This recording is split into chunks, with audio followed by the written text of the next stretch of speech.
अस्सलाम वालेकुम students, I hope आप सब खैरियत से होंगे। आज का जो हमारा टॉपिक है वो है बॉटनी सी में से मियोसिस। इससे लास्ट वीडियो मैंने आप लोगों के साथ शेयर की थी, उसमें हम लोगों ने माइटोसिस को डिस्कस किया था जो कि वेजिटेटिव सेल्स में होती है, नॉर्मल बॉडी सेल्स में होती है, जिसमें अ, एक से दो सेल बनते हैं और उन बनने वाले दोनों सेल्स में क्रोमोसोम की तादाद वही होगी क्योंकि उसके पेरेंट सेल में होती है।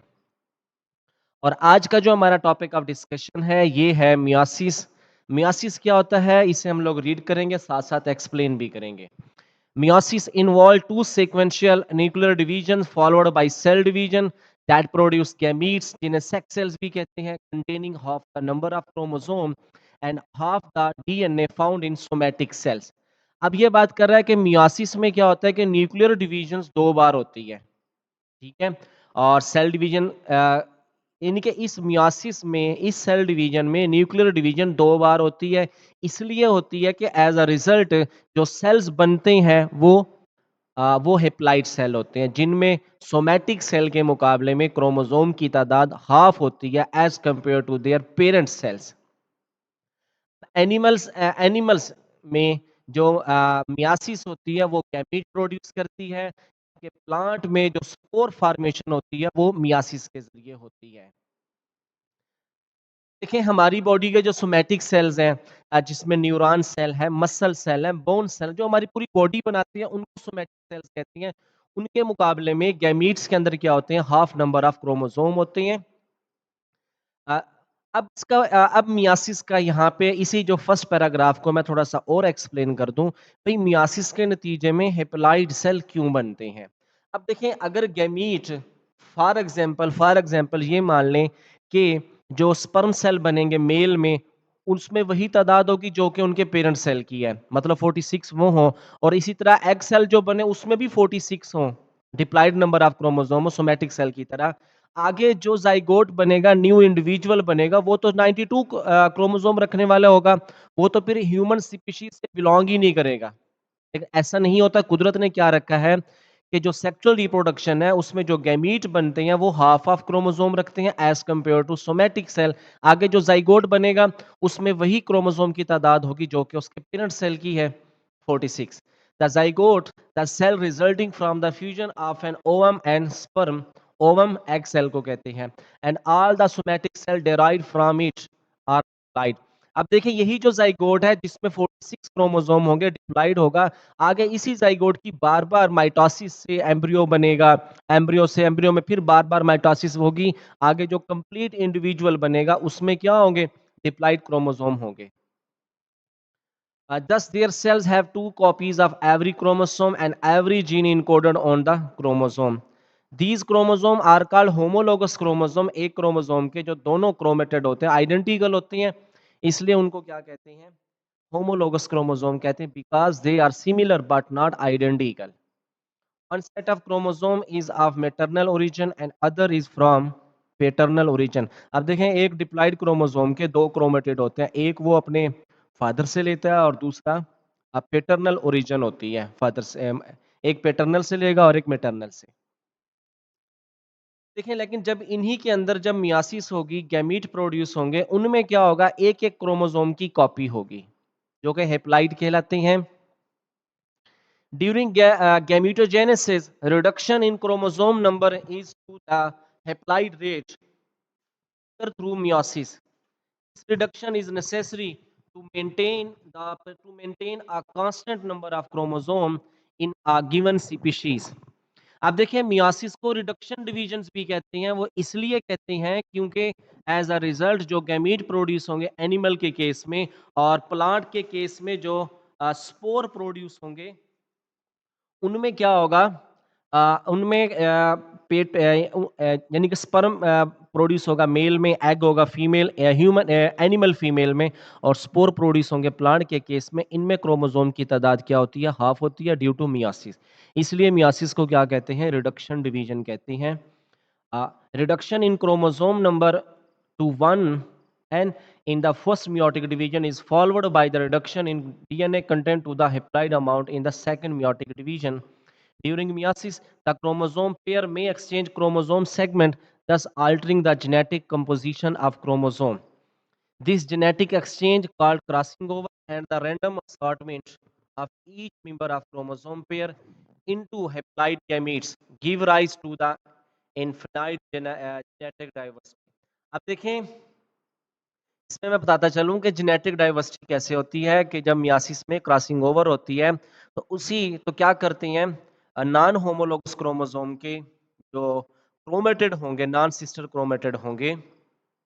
अब देखिए होमोलॉग, सॉरी यहाँ पे मैं homologous chromosome non sister chromatid होते हैं, वो आपस में क्या करते हैं, जेनेटिक मटेरियल को एक्सचेंज करते हैं क्रोमोसोम सेगमेंट को। एज अ रिजल्ट क्या होगा कि उनके अंदर जीन्स के नए नए कॉम्बिनेशन प्रोड्यूस होते हैं। जीन्स के जो न्यू कॉम्बिनेशन प्रोड्यूस होंगे उन्हीं को क्या कहेंगे, हम कहेंगे भी इनके पास जेनेटिक डाइवर्सिटी आ गई है।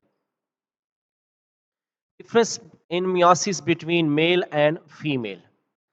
देखिए मेल में क्या होगा, as a result sperm produce होंगे, जबकि फीमेल में क्या होगा, एग प्रोड्यूस होगा। The nuclear events of meiosis are the same in male and female, but the cytoplasmic event are markedly different. अब देखें जो स्पर्म प्रोड्यूस होते हैं उनके पास भी हैप्लॉइड क्रोमोसोम नंबर होंगे, लेकिन उन सब के पास साइटोप्लाज्मिक कंटेंट बराबर मिकदार में होगा, जबकि फीमेल में क्या होता है कि जो एग सेल क्योंकि एक प्रोड्यूस होता है वो होगा तो हैप्लॉइड, लेकिन इनमें क्या होता है कि जब इन्हें मियासिस 1 मियासिस 2 होती है तो इनमें unequal unequal division of cytoplasm होती है। ओवम रह जाता है, जो पोलर बॉडीज बनती हैं वो डिसइंटीग्रेट हो जाती हैं। नेक्स्ट हम लोग इसका डिस्कस करेंगे divisions and phases of myiasis. Myiasis में कौन कौन सी फेजेज आती हैं। Meiosis consists of two successive mitotic divisions without the additional S phase between two divisions. अब देखिए मियासिस दो बार चलती है, मियासिस 1 एंड मियासिस 2, लेकिन इनके दरमियान एस फेज नहीं आती है। एस फेज अगर होती तो ये तो क्रोमोसोम को इंक्रीज करता, लेकिन इन्होंने क्या करता है, मियासिस 1 के बाद मियासिस 2 में क्रोमोसोम की तादाद हाफ हो जाती है। During the S phase that precede meiosis, DNA is replicated, forming sister chromatids, two parallel strands of DNA joined together by the centromere. The DNA control content become 4D, यानी कि वो double हो जाता है, 46 के 46 2n होगा, और जबकि 46 होंगे तो वो 92 हो जाएंगे। But the chromosome number remains the same, वो डिप्लाइड ही रहता है। जी, हमारे पास ये कि the cell undergo a reduction division meiosis 1 and an equatorial division meiosis 2। देखिए मियासिस, अब मियासिस को रिडक्शन डिवीजन उसकी मियासिस 1 की वजह से कहते हैं, मियासिस 2 की वजह से नहीं कहते, क्योंकि मियासिस 1 में क्या होता है कि होमोलोगस क्रोमोसोम की एनाफेज 1 में सेग्रीगेशन होती है, उसकी वजह से इसे क्या कहते हैं, रिडक्शन डिवीजन कहते हैं। During meiosis 1, as the name reductional division implies, the chromosome number is reduced from diploid to haploid and the amount of DNA is reduced from the 4D to 2D. Half रह जाता है। No DNA replication proceed meiosis 2। Phases of meiosis 1 को, अब इसको हम लोग देखेंगे। Phases of meiosis 1 में यही सेम होगा कि prophase 1, metaphase 1, anaphase 1 and telophase 1. It is an extended phase that is divided into the following 5 stages. देखें प्रोफेज 1 की 5 स्टेजेस होती हैं: लैप्टोटीन, जाइगोटीन, पैकेटीन, डिप्लोटीन और डायाकाइनेसिस। अब देखें मियासिस 1 में सेम यही आएगा कि प्रोफेज 1 से लेके टीलोफेज 1 होगी, फिर उसके बाद क्या होगी, साइटोकाइनेसिस होगी। साइटोकाइनेसिस होगी तो 2 सेल बनेंगे as a result of meiosis 1। फिर उन्हीं 2 सेल के अंदर मजीद क्या चलेगी, मियासिस 2 चलेगी। Same prophase 2, metaphase 2, anaphase 2 and telophase 2। अब लैप्टोटीन यहाँ पे जो प्रोफेज 1 है इसमें थोड़ा सा क्रोमोसोमल यूं हम अगर वर्ड यूज करें ना चेंजेस का, अगर उसको हम लोग यूं कहना कि एडवांसमेंट आती है, क्रॉसिंग ओवर होती है, जेनेटिक डाइवर्सिटी आती है, तो ये ज्यादा बेहतर होगा। अब प्रोफेज 1 की जो पहली स्टेज है वो है leptotene, chromosome start to condense, chromatin material condense होगा और क्या क्या बनना शुरू हो जाएंगे, क्रोमोसोम। फिर उसके बाद क्या होगा, जाइगोटीन के अंदर होमोलॉग जो सेम क्रोमोसोम होंगे वो एक दूसरे के साथ पेयरिंग करेंगे। सेम क्रोमोसोम एक दूसरे के साथ क्या करेंगे, पेयरिंग करेंगे। हम इसे क्या कहेंगे, साइनेप्सिस, यानी एक क्रोमोसोम के साथ दूसरा क्रोमोसोम जो सेम होगा वो आके पेयर बनाएगा, तो यूं क्या हो जाएंगे, 2 क्रोमोसोम होंगे और उसे कहेंगे बाइवेलेंट। लेकिन उसमें क्या होगा उसमें क्रोमेटिड कितने होंगे? 4 क्रोमेटिड होंगे। ज़ाइगोटीन में क्या होगा? टेट्राड बनेगा। उसके बाद आएगी पैकिटीन जो कि मोर क्रिटिकल फ़ेज़ है। इसमें क्या होगा कि वो जो 2-2 क्रोमोसोम होमोलोगस क्रोमोसोम एक-दूसरे के साथ इकट्ठे हुए हैं, उनके सेगमेंट उनके नॉन सिस्टर क्रोमैटिड के दरमियान क्या होगी? क्रॉसिंग ओवर होगी। उस क्रॉसिंग ओवर के नतीजे में एक क्रोमोसोम में से जीन्स मूव करके दूसरे में जाएँगे, दूसरे वाले में से पहले आएँगे और वो न्यू-न्यू सीक्वेंस डेवलप करेंगे। इसी वजह से हम क्या कहते हैं, इसमें जेनेटिक डाइवर्सिटी आती है। के बाद diplotene homologous chromosome start to separate but remain attached by chiasmata. अब डिप्लोटीन में क्या होगा कि क्रॉसिंग ओवर होने के बाद वो एक दूसरे से सेपरेट होना शुरू करेंगे, लेकिन कियास्मेटा वाली जगह से जहाँ से क्रॉसिंग ओवर की थी वो जगह अभी भी उनकी यूनाइटेड रहेगी। अगली फेज हमारे पास लास्ट है डायकाइनेसिस। डायकाइनेसिस में क्या होता है कि होमोलोगस क्रोमोसोम एक दूसरे से सेपरेट होना जारी रखेंगे, लेकिन अभी भी कियास्मेटा वाली जगह से क्या होंगे? वो अटैच रहते हैं। ये देखें आप लोगों के सामने ये डायग्राम्स बनी हुई हैं। ज़ाइगोटीन में देखें जो सबसे पहली है। यहाँ पे यहाँ से ये इंटरफ़ेज़ है। इसमें क्या होगा? क्रोमोसोम का कंटेंट डबल होगा। फिर आएगी हमारे पास लैप्टोटीन। लैप्टोटीन में क्या होगा कि कंडेंस होके क्रोमोसोम बनना शुरू हो जाएँगे। और उसके साथ क्या होगा? इनकी पेयरिंग होना शुरू हो जाएगी। वो क्या करेंगे? क्रोमोसोम बनेंगे। ज़ाइगोटीन में क्या होगा? वो अपने-अपने पेयर बनाएँगे। 2-2 क्रोमोसोम जो एक-दूसरे के साथ सेम है। होमोलोगस हैं वो अपना पेयर बनाएँगे, पेयर बनाने के बाद पैकेटीन में क्या होगी वो आपस में क्रॉसिंग ओवर करते हैं और डिप्लोटीन डायकाइनेसिस में क्या होगा वो एक-दूसरे से देखें सेंट्रोमियर वाली जगह से सेपरेट होंगे लेकिन कियास्मेटा वाली जगह से जहाँ पे कर्सर है वो क जुड़े रहेंगे। उसके बाद डायकाइनेसिस में भी यही है। देखें एक-दूसरे से दूर हो रहे हैं सेंट्रोमियर से लेकिन अभी भी कियास्मेटा वाली जगह से वो जुड़े हुए हैं। उसके बाद आ जाती है सेल साइकिल में सेकंड फेज़ जो आती है मियोसिस 1 की, वो आती है metaphase 1। Metaphase 1 is the same metaphase 1 is the same is similar to the metaphase of mitosis except that the सिर्फ ये भी माइटोसिस की तरह ही है मेटाफ़ेज़ 1 भी लेकिन यहाँ पे क्या होगा उसमें क्योंकि एक-एक क्रोमोसोम होता है यहाँ पे क्या होगा क्रोमोसोम का पेयर होगा यानी कि होमोलोगस क्रोमोसोम होगा are align to the equatorial plate with one member on either side chiasmata are cut and the homologous chromosome separate completely the spindle microtubule begin to interact with chromosome through the kinetochore at the centromere इसके बाद है chromosome undergo movement to ultimately align their centromere along the equatorial plate with one member of homologous chromosome on either side अब metaphase में क्या होगा कि वो अभी भी प्लाज़्मेटा वाली जगह से जुड़े रहेंगे दोनों, लेकिन आहिस्ता-आहिस्ता क्या करते हैं वो सेपरेट होना शुरू हो जाते हैं। अब इसमें क्या आएगा मेटाफ़ेज़ में वो स्पिंडल फाइबर बन जाएँगे, क्रोमोसोम जो कि होमोलोगस क्रोमोसोम है, एक-दूसरे के साथ मौजूद होते हैं और वो काइनेटोकोर, स्पिंडल फाइबर या माइक्रोट्यूब्यूल के ऊपर जाके लगना शुरू हो जाएँगे और ये बिल्कुल सेल के सेंटर में जैसे माइटोसिस में होता है ना मेटाफ़ेज़ में कि वो इक्वेटोरियल प्लेट बनाते हैं मेटाफ़ेज़ प्लेट बनाते हैं। सेम यही यहाँ पर भी बनेगी। यहाँ पे क्या होगा सिर्फ़ होमोलोगस क्रोमोसोम होंगे और वो सेल के सेंटर में एग्रीगेट होंगे। एनाफ़ेज़ में क्या होगा कि क्रोमैटिड एक-दूसरे को यहाँ पे क्या होगा कि अपोज़िट पोल वाले जो स्पिंडल फाइबर्स हैं काइनेटोकोर वो एक-दूसरे से सेपरेट होंगे और क्रोमैटिड्स को अपनी तरफ वो खींचते हैं। जिसकी वज़ह से क्या हो जाता है कि होमोलोगस क्रोमोसोम एक-दूसरे से सेपरेट हो जाते हैं, उनकी सेग्रीगेशन होगी। और इस तरीके से क्या होगा कि हाफ हाफ क्रोमोसोम हो जाते हैं। उसके बाद टीलोफ़ेज़ में क्या आ गया कि होमोलॉगस क्रोमोसोम जो कि एक-दूसरे से सेपरेट हुए हैं, अपने अपने सेल के पोल की तरफ मूव करते हैं। At completion of meiosis 1 cytoplasm divide each resulting daughter cell देखें वो क्या करेंगे यहाँ बताता चलूँ कि वो जो एनाफ़ेज़ में क्रोमोसोम सेपरेट हुए हैं, होमोलॉगस क्रोमोसोम की सेग्रीगेशन हुई है। इसीलिए इस एनाफ़ेज़ 1 में होमोलॉगस क्रोमोसोम की सेग्रीगेशन हुई है। सेग्रीगेशन की वजह से इसे क्या कहते हैं रिडक्शन डिवीजन कहते हैं। टीलोफ़ेज़ 1 में क्या होगा कि वो जो क्रोमोसोम सेपरेट हुए हैं अपने अपने पोल की तरफ मूव करेंगे, मूव करते हुए अपने अपने पोल की तरफ वो मूव करेंगे, ठीक है? और मूव करते हुए उन्होंने क्या करना है पोल पे जाके डीकंडेंस होंगे, न्यूक्लियस रीअपीयर होगा और न्यूक्लियर मेम्ब्रेन बनेगी और यूं न्यूक्लियस बन जाएंगे दो, और दोनों में 46 क्रोमोसोम होंगे। लेकिन ये जो 46 है ये हैप्लाइड ही है। क्यों?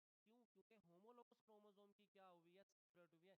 डीएनए उसमें डबल है, क्रोमोसोम क्या है उसके अंदर, हाफ है। और फिर क्या होगा, टीलोफेज 1 के बाद मियासिस 2 से पहले इसमें क्या होगा, मियासिस 2 से पहले इसमें क्या होना शुरू हो जाएगा, इसमें ये होगा कि साइटोकाइनेसिस होगी और दो सेल बन जाएंगे। उसके बाद शुरू हो जाती है मियासिस 2। मियासिस 2 सेम होती है किसकी तरह, मियासिस 2 माइटोसिस की तरह होती है। इसमें क्योंकि क्या बन गए थे, 46 क्रोमोसोम है और वो prophase 2, metaphase 2, anaphase 2, telophase 2 perform करते हुए हर एक से दो दो सेल बनेंगे। दो सेल बने थे मियासिस 1 के एंड पे। उन दोनों में क्या होगा, माइटोसिस की तरह मियासिस 2 होगी और वो दो दो सेल बनाएंगे और दोनों में क्या होंगे, हाफ क्रोमोसोम होंगे, 23 होंगे। क्या हुआ कि जो चार सेल आगे बने हैं by the end of meiosis 2, each parent cell give rise to 4 daughter cell. The haploid number of chromosome 1 and each daughter cell is genetically different from the parent cell. अब देखें क्योंकि ये मियासिस 1 हुई, इसमें पैकिटीन stage में myiasis 1 के prophase 1 की तीसरी स्टेज है, पैकिटीन में क्रॉसिंग ओवर हुई थी। इन्हीं क्रोमेटिड्स के अंदर जेनेटिक मटेरियल एक्सचेंज हुआ था और उनकी केमिकल नेचर, उनकी अलाइनमेंट, उनकी सीक्वेंस चेंज हुई थी। इसके नतीजे में आगे तकसीम होते मियासिस 1 गुजारी, मियासिस 2 गुजारी, एक क्रोमेटिड एक एक गैमीट में जाएगा, एक एक न्यू डॉटर सेल में जाएगा। उसमें सीक्वेंस क्या है, पेरेंट सेल के मुकाबले में चेंज है, इसलिए इसमें क्या आ जाती है, जेनेटिक डाइवर्सिटी। जेनेटिकली डिफरेंट ये चारों सेल एक दूसरे से अलग होंगे। ये सामने स्क्रीन पे देखेंगे आप लोग,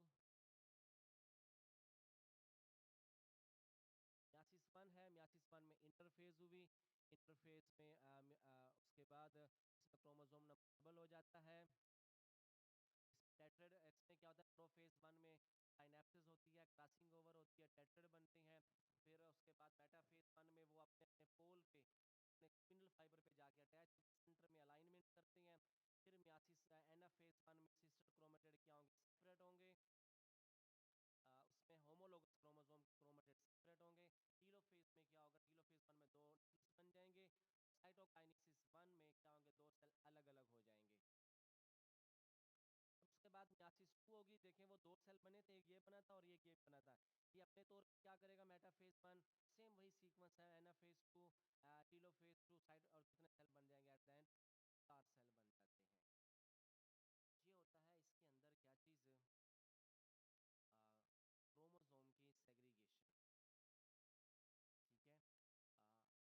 ठीक है, यहाँ तो ये था कि मियासिस 1 में 4 सेल कैसे बनते हैं, मियासिस 1 और मियासिस 2 की वजह से बनते हैं, इनमें सेग्रीगेशन होगी और 4 सेल बनेगा। और ये जो 4 सेल बने हैं ना, इन चारों सेल का जेनेटिक मटेरियल में जीन्स की जो सीक्वेंस है, जीनोम की जो कंटेंट सीक्वेंस है, वो डिफरेंट है। ये आगे जाके ये मिसाल के तौर पे 4 क्या स्पर्म सेल है, जब ये किसी एग सेल के साथ फर्टिलाइजेशन करेंगे वो भी मियासिस के नतीजे में प्रोड्यूस होगा। तो उन दोनों जेनेटिक डिफरेंट है, जब ये होंगे जाइगोट बनेगा, उसमें न्यू कॉम्बिनेशन सामने आएंगे, पेरेंट से क्या होगा, डिफरेंट होगा। इसी चीज़ की बेस पे हम अपने पेरेंट से डिफरेंट होते हैं। स्टूडेंट, ये थी मियासिस मियासिस जिसमें आप लोगों ने देखा 4 सेल कैसे बनते हैं। इस मियासिस में कोई भी कंफ्यूजन हो आप लोगों को, ये कंटेंट आप लोग रीड कीजिएगा। किसी भी हवाले से कोई भी डिफ़िकल्टी होती है तो आप लोग कमेंट सेक्शन में आके लाज़मी पूछें। अपना ख्याल रखिएगा, मुझे दुआओं में याद रखिएगा। अल्लाह हाफ़िज़।